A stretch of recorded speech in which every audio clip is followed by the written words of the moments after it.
আমি এসেছি বাহার ভাইকে থ্যাংক ইউ বলতে। এত সুন্দর একটা আয়োজন উনি করেছেন আজকে, সেটা তো না, মানে এত সুন্দর আয়োজন দিনের পর দিন বছরের বছর ধরে করছেন। আমি বাহার ভাইয়ের সাথে আজকে সম্পর্ক অনেক দৃঢ় হলো। সামনে আরো হয়তো সময় দেওয়ার সুযোগ হবে, কি ঘন ঘন আসতে পারবো না, বাট বছরে একবার আসার চেষ্টা করবো। আমি ঢাকা আমি ঢাকাতে এরকম যেসব জায়গায় যাই এরকম চেষ্টা করি বছরে একবার। ঢাকার ভেতরেই যাওয়া হয় বেশি, কিন্তু এই ঢাকার বাইরে এই প্রথম আমি এরকম আপনাদের সাথে গল্প করতে ঢাকার বাইরে বেশি বেশি আরো জায়গায় আসবো। আর আপনাদের সাথে বছরে একবার আমি আসার চেষ্টা করবো। পড়াশোনা করতে ভালো লাগে না কার কার? হ্যাঁ, আমারও ভালো লাগতো না। আমারও ভালো লাগতো না ক্লাস 8 পর্যন্ত। এবার হাত নামাও। পড়াশোনা করতে ভালো লাগে কার কার? 1 2 3। আমারও পড়াশোনা করতে একদম ভালো লাগতো না, মানে এত বিরক্ত লাগতো। কেন পড়াশোনা করতে হয়? এই যে তৈলাক্ত বাঁশ দিয়ে বানর উঠতেছে নামতেছে, এই ঐকিক নিয়মের অঙ্ক করে কি হবে? আমি ক্লাস 5 6 এগুলো বুঝতাম না। ঠিক আছে, তারপরে কি কেমিস্ট্রিতে কিসের সাথে কি, বায়োলজিতে সালোক সংশ্লেষণ, মানে কি হবে এগুলো পড়ে? একদমই পড়াশোনা করতে ভালো লাগতো না। কিন্তু আমার মা আমাকে প্রত্যেক ক্লাসে এক কথা বলতো, এই সময় আর আসবে না রে, এই সময় আর আসবে না। সেই কথাগুলো শুনতাম, এই সময় আসবে না তো কি হয়েছে, সময় তো আসবে না, সময় তো ঘড়ি তো কাটা এগিয়ে যাচ্ছে, সময়ের মধ্যে কি যায় আসে। কিন্তু ক্লাস 8 বা 9 এর দিকে মনে হইলো যে আমার এই কথাটার একটা মিনিং আছে, এই সময়টা আর আসবে না। ফাঁকে ফাঁকে আমার মা আমাকে আরো কথা বলতো, তখন ওইগুলো বুঝতে পারলাম যে এই সময় আর আসবে না মানে কি, আর এটার সাথে পড়াশোনার কি সম্পর্ক।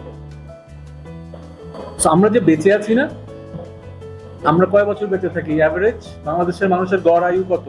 ধরো 70 বছর পর্যন্ত মানুষ বেঁচে থাকে। অনেকে আগেও মরে যায়, আল্লাহ নিয়ে যায়, অনেকে আরো বেশি বছর বাঁচে। কিন্তু এই যে এত বছর বেঁচে থাকি, 50 60 বা 70, এই পুরো সময়টা লিমিটেড, এটা একসময় শেষ হয়ে যাবে। কিন্তু এই সময়টাকে কয়েকটা ভাগে ভাগ করা যায় অনেক ভাবে, অনেক চিন্তায়। দুইটা মেইন ভাগে ভাগ করা যায়। প্রথম ভাগে আমরা পৃথিবী থেকে নেই শুধু, দ্বিতীয় ভাগে আমরা পৃথিবী থেকে নিতে পারি, কিন্তু পৃথিবীকে দিতে হয় অনেক বেশি। প্রথম ভাগে আমরা কি করি? নেই। দ্বিতীয় ভাগে আমরা নেই আবার দিই। ধরো আমি যখন তোমাদের বয়সী ছিলাম, তখন আমি কি অফিস যেতাম? আমি খেতাম না। সো আমি কি নিচ্ছি না খাওয়াটা? আমি কি পানি খেতাম না? আমি যখন বিছানায় শুয়ে ঘুমাতাম, আমি আরাম নিতাম না? আমি বিছানাকে কিছু দিচ্ছি? আমি খাবারটাকে কিছু দিচ্ছি? আমি অক্সিজেনকে কিছু দিচ্ছি? কিন্তু আমাকে তো অক্সিজেনটা দিচ্ছে আল্লাহ, দিচ্ছে অক্সিজেনের থ্রুতে। সো আমরা এই যে আপেলটা খাচ্ছি, আপেলটা আমাকে দিচ্ছে, মানে আল্লাহ আপেলের থ্রুতে আমাকে দিচ্ছে। আমি আপেলকে কিছু দিচ্ছি? কিন্তু এই যে আপেলটা যে আমি নিচ্ছি, এই ঘুমটা যে আমি নিচ্ছি, বিশ্রামটা যে নিচ্ছি, এটা তো আমি এখনো নিতে পারি, এখন নেই না? কিন্তু এখন কি আমি শুধু আপেলটা নেই, আমি কি দেই না? আমি আপেলটা কিনে আনার সময় আমি বাজারে যে দোকানদারকে কিছু দিলাম না? সো বাজারে যে দোকানদারকে কিছু দিলাম বলে সে আমাকে 1 কেজি আপেল দিল। এখন আমি কিছু দেই, তার বিনিময়ে কিছু পাই। কিন্তু আমি যখন 7 বছর বয়স ছিল, আমি কি কোথাও কিছু দিতাম? আমি যদি বাবা আমাকে সালাম নাও দিই, তাও আমাকে কিন্তু আপেলটা দিত। তাও কিন্তু বলতো যে তুই বিছানাটায় ঘুমা। এমন যদি হতো যে আমি বাবা মাকে সালাম দিচ্ছি না, তুই আজকে ঘুমাবি না, আজকে সালাম দিস নাই, আজকে বিছানায় না মাটিতে, বলতো? বলতো না কিন্তু। তো জীবনের প্রথম অধ্যায়ে আমি কি করেছি? শুধু নিয়েছি। আমার বাবা মা অথবা আমার পরিবার অথবা আমার স্কুলের টিচার, আমার দাদা দাদি, আমার চাচা চাচি, এদের কাছ থেকে নিয়েছি। অথবা টেলিভিশন দেখছি, আমি নিচ্ছি। হানিফ সংকেত একটা মজার কৌতুক বললো, আমি হাসি নিলাম। আমি হানিফ সংকেতকে কিছু দিয়েছি? এটা আমি নিয়েছি তো ওনার কাছ থেকে, তাই না? সেরকম আমার হয়তো একটা গান কেউ শুনছে, ছোটবেলায় সে টিভিতে অথবা কোথাও শুনলো, সে আমার গানটা নিল, আমাকে কি কিছু দিল? কিন্তু যখন বড় হয়ে সে প্রথম ক্যাসেট কিনলো বা সিডি কিনলো, তখন সে আমাকে কিন্তু কিছু একটা দিল, কিন্তু সে দিল কারণ কি হবে, তার বাবার কাছ থেকে হাত খরচটা পেয়েছে বলে দিল, সে নিজে কিন্তু দিল না। এত কথা বলার মানে কি? আমি জীবনের প্রথম অধ্যায়ে শুধু নিতাম, একটা পর্যায়ে পরে আমি এমন কিছু হলাম, পড়াশোনা শেষ করার পরে আমার দেয়ার সময় শুরু হলো। আমি যখন প্রথম কাজ করে স্যালারি পেলাম, আমি বাবা মাকে একটা শাড়ি আর একটা পাঞ্জাবি কিনে দিলাম, প্রথম স্যালারিটা তার হাতে তুলে দিলাম, ঠিক আছে? আমি আমার বন্ধুদেরকে একটু বাইরে খাওয়ালাম। আমি চাকরিতে কিছু একটা দিচ্ছি বলেই আমি স্যালারি পাচ্ছি, এরপর আমি আবার বন্ধুদের দিচ্ছি, আমি আমার বাবা মাকে দিচ্ছি। কিন্তু এই যে চাকরির জীবন শুরু করার আগে স্টুডেন্ট লাইফে আমি কি কিছু আসলে দিয়েছি পৃথিবীকে? আমি শুধু নিয়েছি, যেটাই দিয়েছি সেটা হয়তো অন্য কারো কারণে দিতে পেরেছি। আমি এই কথাগুলো এমন ভাবে বলছি যেন 7 বছরের বাবু একটু বোঝে, 21 বছরের বাবুরাও একটু বোঝে। কথাটা শুরু করেছিলাম কি, পড়াশোনা করতে ভালো লাগে? লাগে না। তো ক্লাস 9-এ যে আমার একটা চিন্তা চেতনায় বদল আসলো, আমি বুঝতে পারলাম আমার মা যে বলে যে এই সময়টা আর আসবে না, এটার মানে হচ্ছে এই শুধু নেয়ার সময়টা আর বেশি দিন থাকবে না। এই সময় যত বেশি পারা যায় নিয়ে নেওয়া উচিত, কারণ একটা সময় আমি শুয়ে বসে থাকতে পারবো না, আমার দিতে হবে। আপনি বুঝতে পারলেন? স্টুডেন্ট লাইফ হচ্ছে সেই লাইফ যেই লাইফে আপনার শুধু নেয়ার কথা, পৃথিবী আপনার কাছ থেকে খুব একটা এক্সপেক্ট করে না, আপনার কিছু দিতে হবে না। বাহার ভাইয়ের কিন্তু অনেক এক্সপেকটেশন আছে, প্রতি মাসে আপনাদের 30 জনের খুশির কথা চিন্তা করতে হয়, আপনারা যেন সুন্দর আরামে ঘুমাতে পারেন, ইলেকট্রিসিটি যেন চলে। আজকে যে মজার তেহারি খেলাম না, খেয়েছেন আপনারা? এটা যেন ঠিক মতো প্রতি সপ্তাহে 2-3 বার আমরা খেতে পারি, বাকি দিনগুলোতেও যেন ভালো খেতে পারি, এটা চিন্তা করতে হয় না? খালু আর খালামণিকে চিন্তা করতে হয় না? 15 যখন ছোট ছিলেন এটা চিন্তা করতে হতো? 15 ছোটবেলায় খালি নিতেন। প্রথম ভাগে আমরা কি করি? নেই। দ্বিতীয় ভাগে আমরা কি করি? দেই। দ্বিতীয় ভাগেও নেই, যেমন আজকে খালু খাবে না, আমি খাবো না, আমরা নিচ্ছি। কিন্তু এই লিচুটা অথবা এই ফলগুলো এখানে আনার জন্য আমাদের কাজও করতে হয়েছে। কিন্তু যারা স্টুডেন্ট থাকে তাদের কিন্তু কাজ করতে হয় না, তাদের কাজ করতে হয় না। কিন্তু স্টুডেন্ট লাইফ শেষ হয়ে গেলে কাজ করতে হয়। এখন কাজ করা মানে কি? শুধু কি জীবিকা নির্বাহের জন্য একটা স্যালারি পাওয়া অথবা বিজনেস করে অর্থবিত্ত তৈরি করা?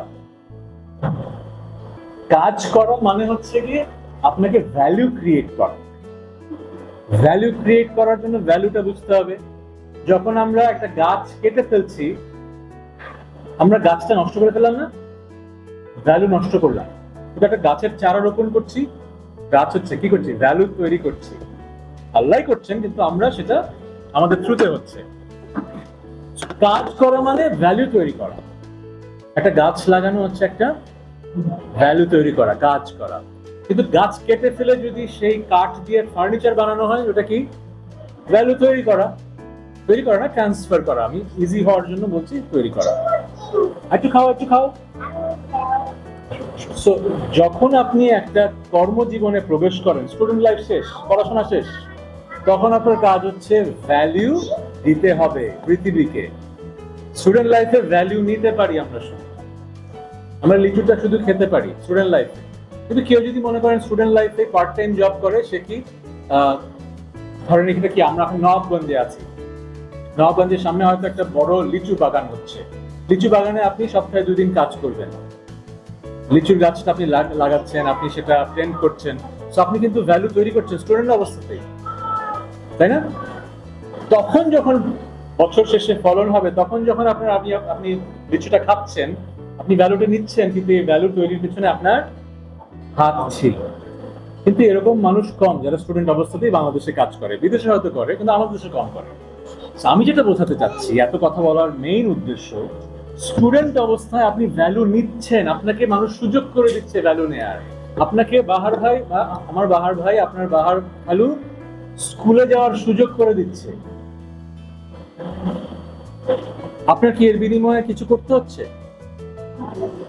ধরেন একটা ভালো ইউনিভার্সিটিতে যারা যায় তাদের হয়তো টিউশন কত 4 লাখ টাকা মনে হয় এখন।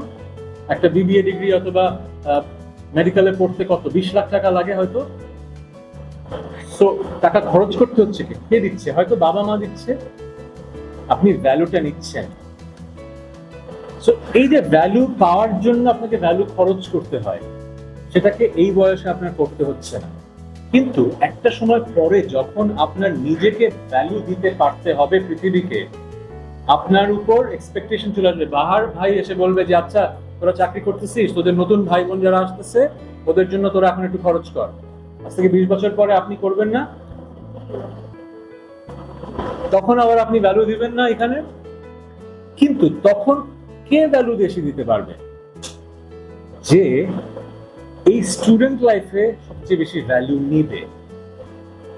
অনেক সময় কথাটা ভুলও হয়, অনেকে আছে যে স্টুডেন্ট খুব ভালো ছিলাম কিন্তু রিয়েল লাইফে অত বেশি সাকসেসফুল হয় না, এরকমও হয়। কিন্তু মোস্ট অফ দ্য টাইম যারা স্টুডেন্ট অবস্থায় বেশি নেয় তারাই কর্মজীবনে বেশি দিতে পারে। কারণ কি? তারা তো স্টুডেন্ট অবস্থায় বেশি বেশি পড়ে অভ্যস্ত, বেশি বেশি সময় কাজ করে অভ্যস্ত পড়ার টেবিলে। সে যেহেতু বেশি নিয়েছে, সে বেশি জানে, সে যেহেতু বেশি জানে এবং বেশি কর্মঠ, সো রিয়েল লাইফে সে বেশি দিতে পারে। এতক্ষণ যে বকবক করলাম এর মেইন কথা কি? পড়াশোনা করতে কার কার ভালো লাগে না? আমারও ভালো লাগে না, রাইট? পড়াশোনা করতে কারোই ভালো লাগে না, বেশিরভাগ মানুষেরই ভালো লাগে না। কিন্তু একটা সময় পর কিছু মানুষের মনে হয়, স্টুডেন্টদের মনে হয় আচ্ছা পড়াশোনাটা যে করছি তো আমার জন্য করতেছি, কেন করতেছি? এই সময়টা তো আর আসবে না, আমার এখন নেয়ার সময়, স্টুডেন্ট অবস্থায় নিচ্ছি। একটা সময় আমার স্টুডেন্ট লাইফ শেষ হয়ে যাবে, তখন আর আমাকে কেউ ফ্রি ফ্রি অথবা এমনি এমনি আমাকে স্কুলে পড়তে পাঠাবে না। তখন বলবে তোকে কাজ করতে হবে, তোকে অন্যদের দিতে হবে, তোর নিজের জীবন চালাতে হবে। সো কে সেই কাজগুলো করতে পারবে ভালো? যে স্টুডেন্ট অবস্থায় বেশি নিয়েছে, যে বেশি ভ্যালু নিয়েছে, সে ভ্যালু বেশি দিতে পারবে। কে ভ্যালু বেশি পাচ্ছে স্টুডেন্ট অবস্থায়? যে বেশি পড়াশোনা করছে সে বেশি ভ্যালু নিচ্ছে। মানে কি? আপনি পড়ছেন, চোখ দিয়ে ইনফরমেশন গুলো মাথায় যে বসে আছে, এই যে ভ্যালু যাচ্ছে না মাথার ভেতরে, এইটাই হচ্ছে আপনার অ্যাসেট।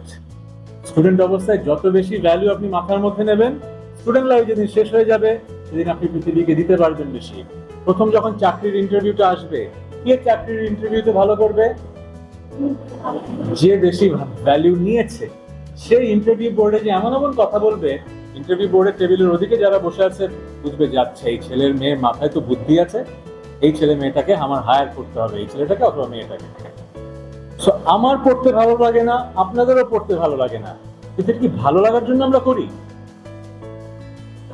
আমরা যে ভাত খাই সবসময় ভালো লাগে?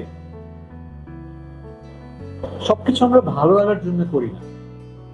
পৃথিবীতে বেঁচে থাকার জন্য আমরা কিছু কাজ করতে হয়, আমাদের সাবসিস্টেন্সের জন্য, আমাদের বডির জন্য আমাদের শাক খেতে হয়, সবজি খেতে হয়।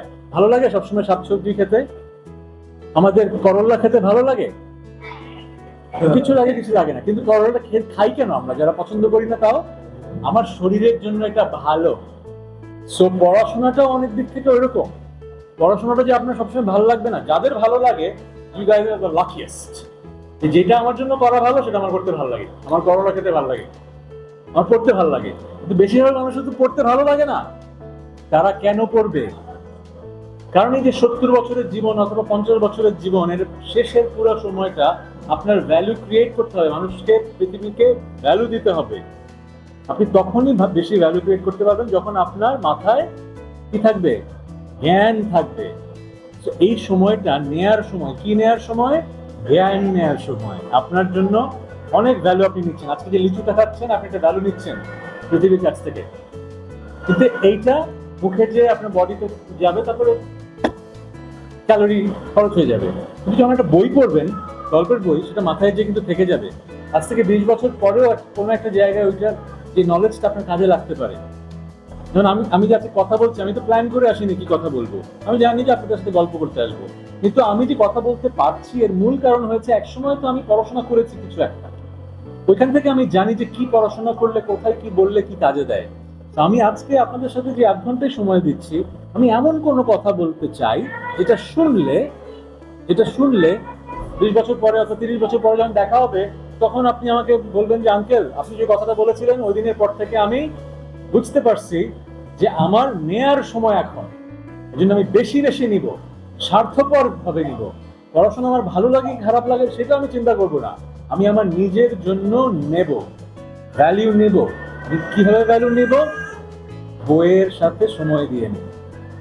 সো ওকে, আমার কথা কিন্তু মোটামুটি শেষ। শুরু করেছিলাম কি প্রশ্ন দিয়ে? পড়াশোনা কার ভালো লাগে? বেশিরভাগ সবাই বলেছ পড়াশোনা ভালো লাগে না। শেষে এসে কি বললাম? আমরা ভালো লাগে বলে পড়াশোনা করি না। তো যারা ভালো লাগে বলে, তোমারও ভালো লাগে না? আরে আমারও ভালো লাগে না, কিন্তু আমরা পড়াশোনা করব কেন? কারণ এখন যদি পড়াশোনা করি, স্টুডেন্ট লাইফ শেষ হওয়ার পরে যে জীবনটা, তখন জীবনটা কি হবে, কেমন হবে? ইজি হবে।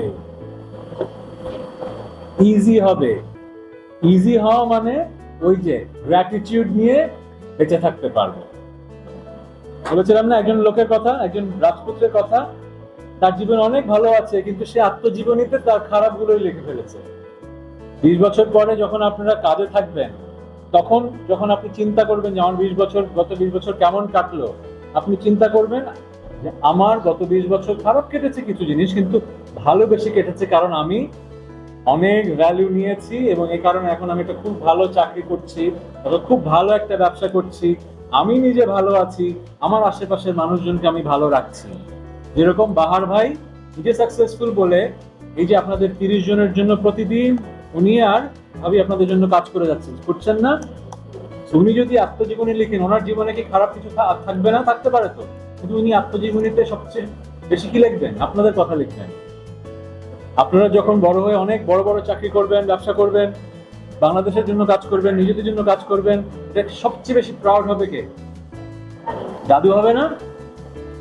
কারণ উনি আপনাদের এমন কিছু ভ্যালু দিয়েছেন যেটার কারণে আজ থেকে 20 বা 30 বছর পরে আপনারা বাংলাদেশকে ভ্যালু দিবেন।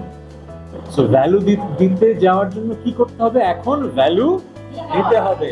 ভ্যালু কি? জ্ঞান। এটাও যেরকম ভ্যালু, এটাও ভ্যালু, কিন্তু এই ভ্যালুটা ক্ষণিকের ভ্যালু, এই ভ্যালুটা খরচ হয়ে যাবে। 3 দিন পরে এই পানিটার আমার সাথে সম্পর্ক থাকবে না। কিন্তু আজকে যে বইটা পড়বেন, এই বইটা আজ থেকে 10 বছর পরেও কাজে দিবে, 20 বছর পরেও কাজে দিবে। আপনার কাজ হচ্ছে কি এখন স্টুডেন্ট অবস্থায়? ভ্যালু নেয়া। আপনার জন্য সারা পৃথিবী বসে আছে আপনাকে ভ্যালু দেওয়ার জন্য। হাজার হাজার কোটি কোটি বই লেখা হয়ে গেছে, কার জন্য? আপনাদের জন্য। হাজার হাজার ডকুমেন্টারি বানানো আছে আপনাদের জন্য। যখন চাকরি শুরু হয়ে যাবে, সকাল 8টা থেকে বাসায় বেরোয় যেতে হবে, 7টায় নাস্তা রেডি করে আপনি বাসায় ফিরতে ফিরতে 8টা 9টা, তখন ভ্যালু নেয়ার সময় আছে? ওই রাতে এসে একটু গান শুনবেন, একটু টিভি দেখবেন, পরিবারের সাথে ওই 2-3 ঘন্টা ঘুমায় পড়তে হবে, তখন ভ্যালু নেয়ার টাইম আছে? তখন নিজেকে গড়ে তোলার টাইম থাকবে না। আমার মা কি বলতো, যেটা শুরুতে বললাম, এই সময় আর আসবে না। সারাদিন ফ্রি কি করার জন্য?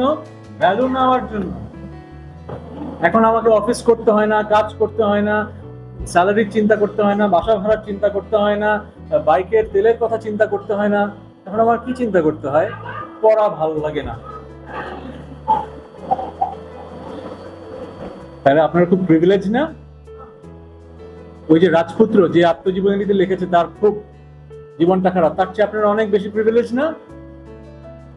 কারণ কি? সে সকাল থেকে রাত পর্যন্ত তার সামনে 20 জন থাকতো, তার বডিগার্ড থাকতো, তার সার্ভেন্টস থাকতো, সে নিজের মতো ইচ্ছা মতো কিছু করতে পারতো না, আর কোনো ফ্রিডম নাই। ঠিক আছে, সেজন্য তার খুব ট্রমাটিক একটা লাইফ ছিল। আসলে তো ট্রমাটিক ছিল তোই না, আমরা দূর থেকে বলতে পারি সে রাজপুত্র, কিন্তু আসলে তার লাইফটা ট্রমাটিক। সো আপনার লাইফ প্রিভিলেজড নাকি প্রিভিলেজড না, এটা আমরা বলতে পারি যে ওই ছেলেটার জীবনটা প্রিভিলেজ না, কি কষ্ট না, সবার জীবনই কষ্ট, সবার জীবনে কষ্ট। আমার জীবনে এত সফলতা, এত আনন্দ, আমার জীবনেও কষ্ট আছে, সবার জীবনে কষ্ট, বাবার আঙ্কেলের জীবনেও কষ্ট আছে, সবার জীবনে কষ্ট। কিন্তু এই কোয়েশ্চেনটা কি ছিল? কিভাবে বাঁচবো? গ্র্যাটিটিউড নিয়ে বাঁচবো। গ্র্যাটিটিউড নিয়ে বাঁচলে হবে কি, এই যে ভ্যালু নিচ্ছি, আমি যে ভ্যালু নিতে পারছি এটাই আমার ভালো লাগবে, এই যে আমার সামনে একটা বই আছে এটাই আমার ভালো লাগবে। কত মানুষ আছে যাদের সামনে আজকে বই নাই, একটু ভেবে দেখেন তো, আছে না এরকম মানুষ যাদেরকে পড়তে বসো বলার মানুষটা নাই? এই যে আমি আজকে আপনাদের কাছে এসে এতক্ষণ বকবক করছি, এর কারণ কিন্তু একটাই, আমি এত কথা বলছি কিন্তু একটা কথাই, বিনয় বিনয় পড়াশোনা করতে ভালো লাগে না, কিন্তু পড়াশোনা করি কার জন্য? নিজের জন্য। এই বিষয়ে আপনাদের একটা আন্তরিক কৃতজ্ঞতা বোধ আসতে হবে যে আমার চিন্তা করতে হয় না লিচুটা কোত্থেকে খাবো, ভাতটা কোত্থেকে আসবে, বিছানায় ঘুমাবো কিভাবে, ফ্যানটা চলছে কেন, আমার কিচ্ছু চিন্তা করতে হয় না, সব বাহার খালু চিন্তা করে। আপনার চিন্তা কি একটাই, আমার যেদিন স্টুডেন্ট লাইফ শেষ হবে সেদিন আমি যেন একটা ভালো চাকরি পাই, সেদিন আমি যেন একটা ভালো ব্যবসায়ী হই, আমি যেন সমাজের জন্য দিতে পারি, আমি যেন বাহার অঞ্চলের জন্য আরো কিছু করতে পারি। একদিন তো এখানে 1000 শিশু থাকবে, তখন বাহার অঞ্চল একা পারবে? তখন আপনাদেরকে কন্ট্রিবিউট করতে হবে না? সো ওই কন্ট্রিবিউট কারা করতে পারবে? যার নিজের চিন্তাটা নাই, সে জানে যে আমি ভালো আছি। সো সেই মানুষটা কে হবে? যে এখন বেশি ভ্যালু নিবে। সো আজকে 8 ঘন্টা কথা বললাম, 3টা শব্দ বারবার বলেছি, একটা হচ্ছে গ্র্যাটিটিউড, একটা হচ্ছে ভ্যালু, আরেকটা কি? কন্টেন্টমেন্ট। কন্টেন্টমেন্টটা আসছে প্রিভিলেজ থেকে। 4টা শব্দ বলেছি। পৃথিবীতে অনেক মানুষ আছে সোনার চামচ নিয়ে জন্মায়, অনেক প্রিভিলেজ। পৃথিবীতে অনেক মানুষ আছে এমন ভাবে জন্মায় যে তার জীবনে প্রিভিলেজ অনেক কম। কন্টেন্টমেন্টটা 2 রকমের মানুষেরই থাকতে পারে, আবার 2 রকমের মানুষেরই না থাকতে পারে। কিভাবে আসে কন্টেন্টমেন্ট? গ্র্যাটিটিউড নিয়ে বেঁচে থাকলে। গ্র্যাটিটিউড পাবো আমরা কিসে? যখন আমি থ্যাংক ইউ বলবো আল্লাহকে এবং আশেপাশের মানুষকে যারা আমাকে ভ্যালু দেয়। সো এখন থেকে এই কথাগুলো মনে রাখতে হবে। 4টা শব্দ মনে রাখলেই আজকের আমার কথাগুলো হেল্পফুল হবে। রেজাল্ট খারাপ হয়েছে, রেজাল্ট খারাপ হলে চাকরি হবে না, ব্যবসা করারও হয়তো মোটিভেশন থাকবে না, যেহেতু পড়াশোনা কম করেছো, অধ্যবসায় কম, ব্যবসায়ের রিস্কও নিতে চাবে না, তখন জীবনটা একটু কঠিন হবে। তখন এই যে এখানে যে আরো 1000 শিশুরা আসবে, তাদের তো কন্ট্রিবিউট করা তো দূরের কথা, নিজের লাইফটাই তুমি কন্ট্রিবিউট করতে পারবে না, তখন নিজেও কষ্টে থাকবে, তাই না? সো নিজের জন্য, নিজে ভালো থাকার জন্য আমরা কি করব? পড়াশোনা করব। ভালো লাগে পড়াশোনা করতে, কিন্তু পড়াশোনা কি আমরা করব? কেন করব? নিজের জন্য করব। আর তারপরেও নিজের জন্য করলেও এরকম মানুষদের কাছ থেকে আমরা শিখবো না যারা শুধু নিজের কথা চিন্তা করে না, যারা তোমাদের কথা চিন্তা করে। নিজের জন্য করে নিজের পায়ে দাঁড়াবো, গ্র্যাটিটিউড নিয়ে বাঁচবো। যেহেতু অনেক ভ্যালু নিয়েছি, অনেক ভ্যালু আমি পৃথিবীকে দিব। কিভাবে দিব? এরকম সুন্দর সুন্দর যত আয়োজন আছে সেসব জায়গায় কন্ট্রিবিউট করব। আমি একটা বুড়ো বয়সে হয়তো একটা ওল্ড হোমে থাকবো, তখন আমার ওল্ড হোমে এসে তোমরা স্পিচ দিতে আসবে, ঠিক আছে? কারণ ততদিনে আমি বুড়ো হয়ে যাবো, আমি পৃথিবী সম্পর্কে অনেক কম জানবো, তোমরা আমার চেয়ে অনেক বেশি জানবে। সো আজ থেকে 10, 20, 30 বছর পরে আপনারা যেখানেই থাকেন সেখান থেকে অনেক কিছু জেনে যাবেন, তখন আপনাদের কথা আমরা আবার শুনবো, ঠিক আছে? থ্যাংক ইউ ভেরি মাচ এতক্ষণ বকবক শোনার জন্য।